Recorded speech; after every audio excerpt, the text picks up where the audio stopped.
Welcome back to the Radio Academy podcast. I'm your host, Georgie Jameson, and this week we're answering your questions about the ARIAS. Dixi Stewart, acting MD of the Radio Academy, put all your questions to Bob Shennan, Chair of Judges, and Victoria Easton Riley, Head of Audio and Events at BBC Scotland, and a long-time trustee and friend of the Radio Academy. She's also a head judge of the ARIAS. Right, let's get into your questions. Bob and Vic, you've been involved in these awards for a long time now. They're often referred to the Oscars of radio. Can you tell us, why are they so important to the industry? They're often called the Oscars of radio because they are the blue-ribboned event for our industry and always have been, frankly, as far as I've been involved in radio and audio as well. I think that we're really, really good at doing audio and radio in the UK. It's really important. There's a moment in the year where we recognise that fact, we reward excellence, and we put people on a pedestal who've done brilliant work, whether that's across the public sector or across the commercial sector. We have an extraordinary rich capability, and these awards recognise that fact. I remember the very first time that I entered the Radio Academy Awards back in the days of the Sonys and the sort of Grosvenor House days. And I remember how very special that very first nomination was. And I didn't sort of really fully understand what it was or how special it was, because there's obviously a lot of industry awards around. But for me, as soon as I was in that room surrounded by so many radio greats, the magic just came alive within me of how important these awards are. And I'm with a new team now at BBC Scotland, and sort of I keep saying to them is these awards are really important to me. And I think as well, it's a really nice chance for sort of smaller stations where it's sort of community, smaller podcasts, regional, local radio who can sort of stand shoulder to shoulder against the big national networks. And actually it's their chance to shine and their chance to be seen also. So it's a chance for everyone to almost be in a level playing field and be able to showcase the excellent work that they've done over the last 12 months. So we're here today to answer questions. And this is one that came up in our recent webinar. For you, Vic, and it was, what are the key features of the best entry that you've ever made? So for me, it's sort of something that I always say to my team, and we're doing it now, because I do feel it's quite a particular skill. You can be the world's best radio producer, but actually putting an entry together is really something unique. Points that I always say to people are, the audio needs to make you feel something, whether it's that it's laughter, it's happiness, it's joy, or whether it's emotions through something really powerful, or whether it's something really frustrating, say it's a community issue or whatever it might be. The audio should be really, really powerful. It should make you feel something. Think less about the tactics and the skills of radio a lot of the time. I remember once someone saying to me, a breakfast entry should always have a time check in there and some travel or weather to showcase. No, that's not what these awards are about. We want to see and hear the very best audio that's across the country. And why is audio so special? Because it makes you feel something and it brings out emotion. Make sure every clip is worthy. Make sure every clip is absolutely the best thing that could showcase what your content is, what you do, what your presenter does, what your producers do. Don't worry about the smaller granular details of it. It's just think big. Are those the sort of few clips that just make you burst with pride about what you've achieved? Bob, as Chair of Judges, what would you add to that? That's an absolutely brilliant précis of the approach that everybody should be taking. The point about emotion is probably the thing I most would take away from what Vic said. Great audio makes you feel, and sometimes it takes you through contrasting emotions. I think that's the really key thing for everybody to bear in mind. Brilliant. Now, Bob, you joined as Chair of Judges last year. What changes did you make then, and why were they necessary? Every year, there are a few tweaks and changes to the awards. I, like Vic, have been involved since, way back in the Sony Radio Awards days. And there was always a clamour for the categories, the rubrics to change in order to keep up with the times. And of course, in the last 10 years or so, our industry has grown and changed almost exponentially. For our awards not to change would be weird. I think there's always been a bit of a pressure for there to be fewer categories, clearer categories for everybody to know exactly how they can show their best wares, and also clarity around what the entry requirements are, what the judging criteria will be. And I think last year we made quite a step change in terms of numbers and criteria. I think the crucial thing is that we need to reflect the changes and sophistication of the industry, but also simplify the process and the guidelines for everybody who wants to take part. So weirdly, probably our industry has become more complex and multifaceted, but we're trying to make everything a little bit simpler and more straightforward for people to enter. So up to 15 minutes of audio, that can be one long clip or it can be a series of clips, up to 500 words on the story of the audio. So that might be audience figures, growth, the impact of what we're listening to. What's the context for what we're listening to? What's the track list, if there's a track list that we should be taking into consideration? Just give us the surround sound simply to what's there. And if there are pieces that have appeared, for example, on social media, which are an important integral part of the program offer, give us the supporting links to those. That sounds more complex than ever before, but frankly, it's designed to give you as simple and as brief a set of ways of presenting your best offer as we possibly can. And by the way, all the details of all of this are on the website, so people don't need to be taking notes. But, just 15 minutes of audio is an incredibly tight way of presenting the story of your program or your presenter, the thing that you want to show us and get us to consider. And so do think about the ways in which you describe the content that we're listening to and the context that it goes into. Vic, you and your teams were entering last year. Did you find it a simple process? Yes, I do think it really is key to make sure that you're entering the right category. And I do think that we have made it a lot simpler. I think Bob's right. I think it's a lot clearer now. I think potentially in the past we didn't quite have that and there was sometimes a lot of confusion, but I think we've really simplified that. And just make sure it's not a lot of reading. So when you're going through each category, just make sure that you fit into that. It's a small paragraph. Just make sure your program fits into that slot. You're not missing out on where you should be somewhere else and get disqualified because you don't meet the regulations for that category. So that's all I would say, is just make sure that you're really reading the full description of what you're entering. Make sure it matches, make sure you're following all the sort of rules that we have to adhere to, such as it's from January to December, all these sorts of things, because it's I've seen a lot of that in the past as well, and as a judge of the ones that have to be disqualified because they don't quite meet the criteria. So make sure you're fully briefed and you know inside out what's required of you and for your audio.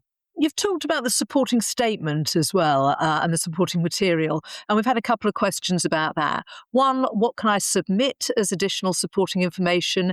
And another, is the supporting statement the same as the story? Bob, what would you say about that? Here's a tip. When you're judging one of these categories, you could be listening to 20, 30, 40, 50 entries of 15 minutes long, and actually having the supporting statement to go alongside of each of these entries, where we can really learn why you think this audio is award-winning, is absolutely critical. And if I'm honest, I think sometimes people focus so much on the 15 minutes of content and then fill in the forms alongside it. And I think it's worth taking the time to give us a really clear and compelling understanding of what it is we're listening to. If you're listening as a judge to one of these large categories, you're just bouncing from entry to entry to entry, and you don't want to miss the good stuff. And I think the supporting statement is hugely important to each of the entries. What about you, Vic? You've judged a lot of these. What are you looking for in the supporting material? So I think the supporting material is really important. It's a really good chance to really describe who you are and who your audience is. But again, it's one of the biggest tips that I give, which is a really simple one, is don't go too jargon heavy. Everyone can fall into that. I would say probably 95% of the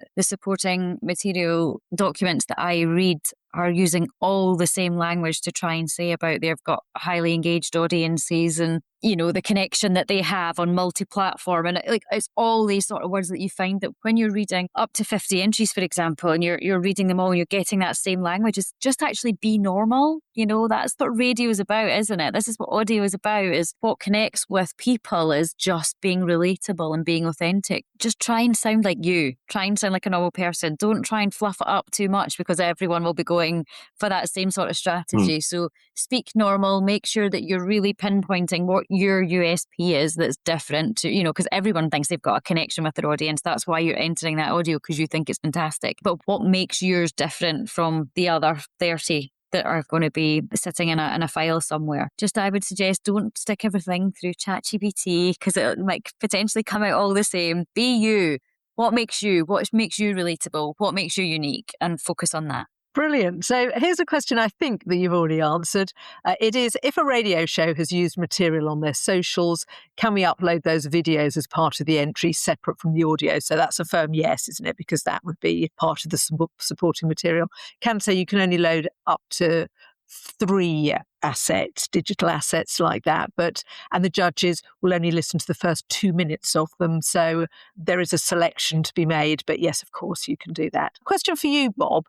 Who are the judges and how do you ensure that the judging process is fair? Also, somebody's asked, where can I find the judging criteria? Well, everything is available on the website, radioacademy.org/ARIAS. The judges are from all corners of the radio and audio industry. Actually, this is probably, the fairness of judging is probably one of the most kind of vexed topics for us when we're planning how we present the ARIAS each year. And a huge amount of effort goes on to finding, I think it's around 200 senior audio professionals. A huge effort goes on to try and find, you've got expertise to manage the amazing array of different categories that we have to judge. And a huge amount of effort goes into making sure that all corners of our industry are represented and balanced, so that categories are very well balanced across different sectors of the industry. I've been a judge and a head judge, and Vic is a head judge. One of my observations would be that the people who I've ever worked alongside on deciding who's going to get the gold, the silver, the bronze in each category, they kind of leave their partisanship behind. They come as audio professionals with a lot of experience, a lot of understanding of their subject. And there have been fantastic discussions and debates in different categories over the years with real commitment, real intelligence, and lots of brilliant perspectives brought to bear. So I actually think the judging panels of senior people across our industry are an amazing testament to UK audio. And most of these people are giving up their time, a considerable amount of time, just for the benefit of all of us, so that we have this Oscars moment. And of course, they come with very different areas of expertise, and they bring that to bear across all of the sectors. And all of our judges are going to listen to all of the entries. They're going to read all of the submissions. They're going to look at the links that come in if they come in to augment each of the entries. And then what they're going to do is they're going to score them against the same criteria, which will be agreed with the head judge, which primarily is around content, creativity, production, and the impact of the program. They're going to share them, and then they're going to distill those and send those into the Central ARIAS Committee. It's an incredibly open and collaborative process. And the best people and the most experienced people in the business always want to be a part of it. And that's your experience too, Vic. You've done this an awful lot. Yeah, I have, yeah. And something else that I think is really unique is this is a chance for your audio. You won't know who your judges are on the panel, but they are people who've been around.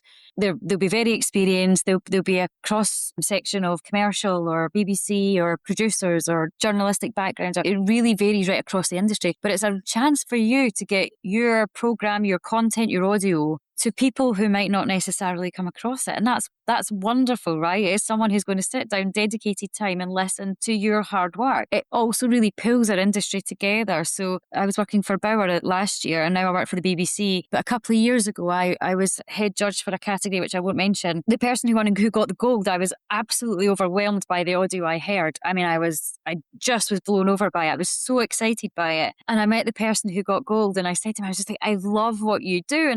Anyway, it turns out he's now here, and he's almost sort of like part of my team now, and I'm meeting him today to chat about what we're entering this year. So this is a really nice chance to just show people how hard you work and how good you are. So it's just really special. Oh, thank you. It's brilliant to hear about those connections. A couple of questions here about timings, which I think I can answer, actually. My programme aired in several parts over December 2025 and January 26. Can I enter? And if you are a new presenter duo who debuted in 2025, would that qualify for entering the best newcomer category? The answer, I'd say, in both cases is a certain yes, but obviously you can only enter material that was broadcast in 2025. Any material that was broadcast in 2026, you're going to have to save for next year's awards. Another question here. I'm busy uploading information for 2 entries for Best Speech Entertainment Award, show or presenter. My executive would like to know if we can enter our podcast twice, once for the show and once for the presenter, or is it only 1 entry? Bob, what would you advise? I think I'd advise 1 entry. You need to think hard about what you're entering, what the category is, and why you're entering it. I think to enter basically the same thing for both, because it could be either show or presenter, might mean you fall between stools. I would make your decision about what is the better thing for you to enter and then go for it and make everything reflect that specific choice, show or presenter. That's my view. I've actually had an exact sort of conversation with people that I know who want to enter very similar content for this is very obviously BBC language, but people who work in audio for different stations, so who provide content for, say, Radio 4 and Radio Scotland or whatever. So it's the same with that, is don't keep putting in very similar content with the same sort of show, the same sort of team, but across different networks. Is pick the one that you think is the strongest and focus on that. Brilliant. Thanks, Vic. And here's a question for you. There are fewer local categories to enter. Should a local show focus more into the grassroots section?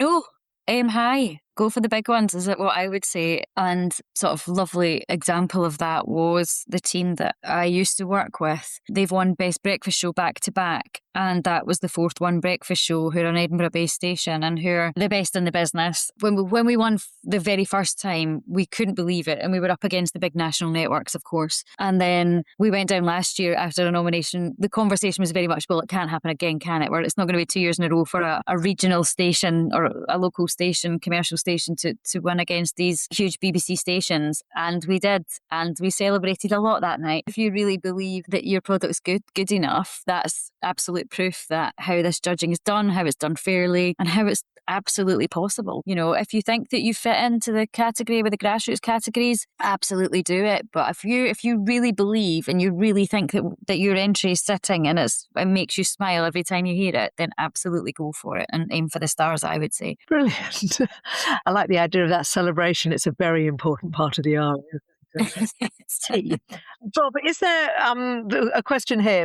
Can external people vote for you? Or once the nomination has been made, is it all in the hands of the judges? It's all in the hands of the judges in every category except the category for Radio Times Moment of the Year, which is exactly as it would suggest. We ask all Academy members if they'd like to suggest their favourite audio moment from, in this case, 2025. And that's an audio moment they may have worked on, but it may be one they just heard. And then there will be a judging panel selected from across the existing judging panels who will select a kind of top 10 of those audio moments, and then the Radio Times readers will vote on which one is going to win the ARIA. Only through the Radio Times Moment of the Year do we get the votes of the public. All the rest are decided by your fellow professionals. And an important question here, do you have to be a member of the Radio Academy to enter the awards? Yeah, you've got to be a member of the Radio Academy in order to enter any of the categories. And again, if you want to know more about the memberships, then all the information is available at radioacademy.org for you. Now, this is an important question as well, which I think I can answer. Is there any help available to content creators who can't afford the entry fees? I should say the Radio Academy has teamed up with Podcasting Seriously to provide support to independent BIPOC and LGBTQI plus audio producers. The Podcasting Seriously Awards Fund accepts reimbursement applications on a rolling basis, so you can apply any time for them. And if you want more information, as Bob says, that's on the Radio Academy website, or you could go to the podcastingseriously.com/fund and do. That's a wonderfully generous offer. So thank you, Podcasting Seriously, for that. Finally, just to wrap up, lots of questions have come in asking what the judges are looking for in an entry. One of them says, people say lead with the best audio to hook the judges in and stop them getting bored. Is that still a thing? Vic, what do you think? Well, I'd love to hear from both of you. Just top tips on what the judges are looking for. Just figure out what's unique about you. What is it? What makes you special? What can make you different? What can, think about as well as how anything you enter can connect with people who potentially haven't heard your audio before. So whereas you want to think about what makes you unique, but also the panel of judges may never have heard your organisation, your station, your podcast before, just make sure it always makes sense. Don't go so in depth that something that maybe your listeners know about every day and hear about every day and it makes perfect sense to them. But if you put that into a cast of judges, is always assume they don't know who you are. If it doesn't make sense, don't go with it. You can also use the track listing, I think is really important as well, just to add, because I certainly find that when I'm listening to entries, I follow the track listing to make sure I know exactly what's going on. So you can use that, but certainly just make sure that it can make sense to anyone who doesn't know who you are, because there'll at least be one or two judges on the panel who won't. So always think of it like that. Brilliant. Bob, what would you add to that? Think about how you make a radio program.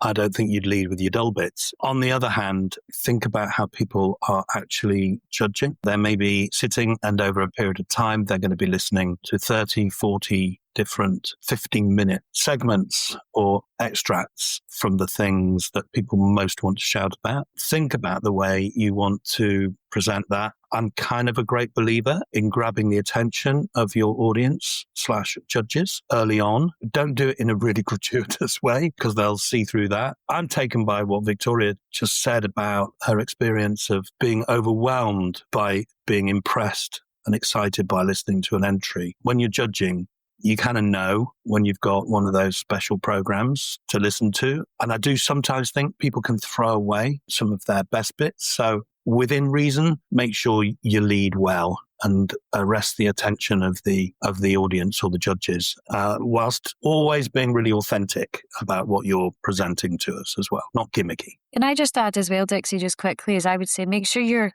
archiving now for next year. Archiving is hugely important, and that's something I find as well is when I start working with a new team, it's amazing how many people don't do that. We should be archiving this week, today, for the entries that we're making in 12 months' time, and make sure that you've got your own way of doing it. How do you label your audio? Because there's nothing worse sitting in January thinking, when did we do that huge event, or when did we have that link, and you're scrolling through it. It adds so much time on. So do it now, and it'll help yourself in 12 months.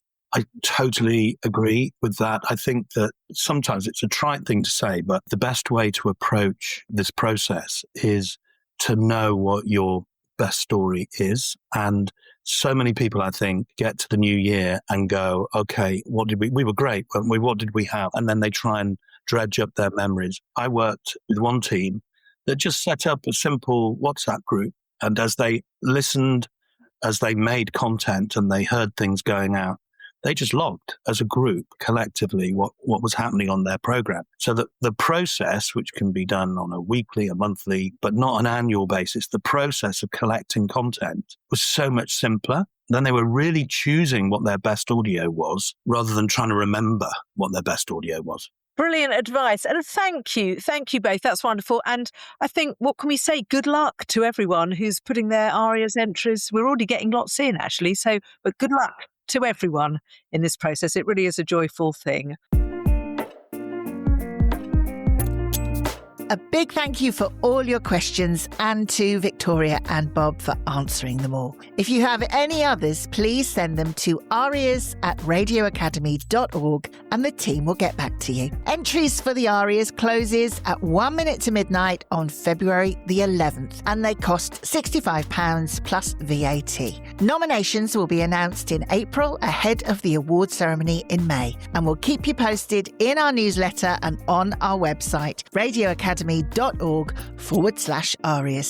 Both Bob Shennan and Victoria Easton Riley have been trustees of the Academy, and we are currently looking for expressions of interest for 2 new trustees. Go to radioacademy.org/trustees/expressions of interest 2025 for more details.